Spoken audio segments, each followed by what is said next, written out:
Yes. Okay. Sige. Mr. President, meron kayong kailangan malaman eh. Ano yun? Patay na ba, Presidente? Hindi po. Wala pa tayong update sa kondisyon ni President Valerio. Ang balita ko po ay mas malaki at kinakailangan ng kagyat ng atensyon dahil kayo po ang acting president. This is a matter of national security. Tungkol po ito dun sa sindikato. Sindikato? Ano sindikato? Hindi ba napabaksak na natin ang Golden Scorpio? Yung leader po nitong si Edgardo Magallanes, nakatakas po sa kulungan. Ibang klaseng pagbabantay ang ginagawa niyo? Ipunin mo ang pwersa natin at mitigin natin at tutugisin natin ang Edgardo Magallanes na yun. Yes, Mr. President.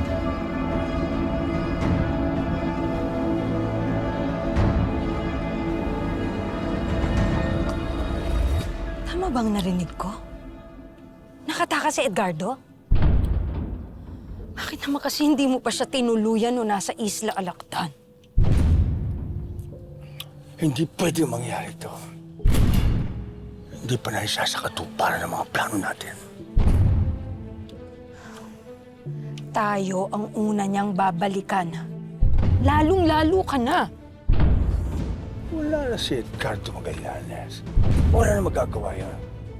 Wala nang puwersa, wala nang kayamanan. Sino pa siya? Hindi na tayo kaya.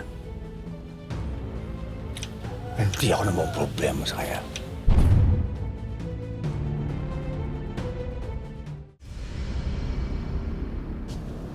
Okay itong speech na pinadala mo.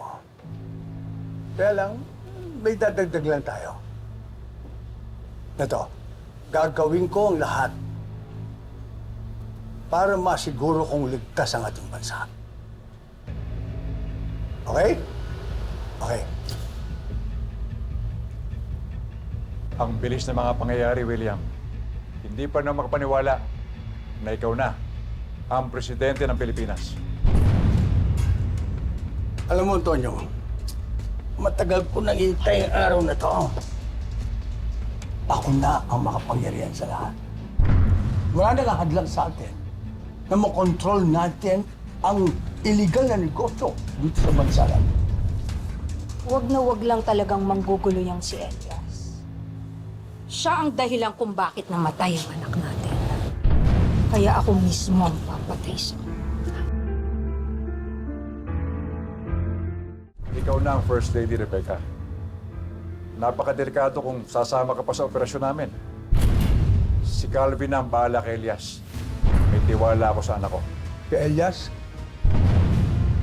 huwag niyong problemahin si Elias. Kung meron man dapat tutukan, yun ang paghahanap sa tatay niya.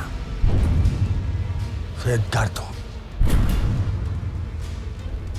At alam kong gaganti yun.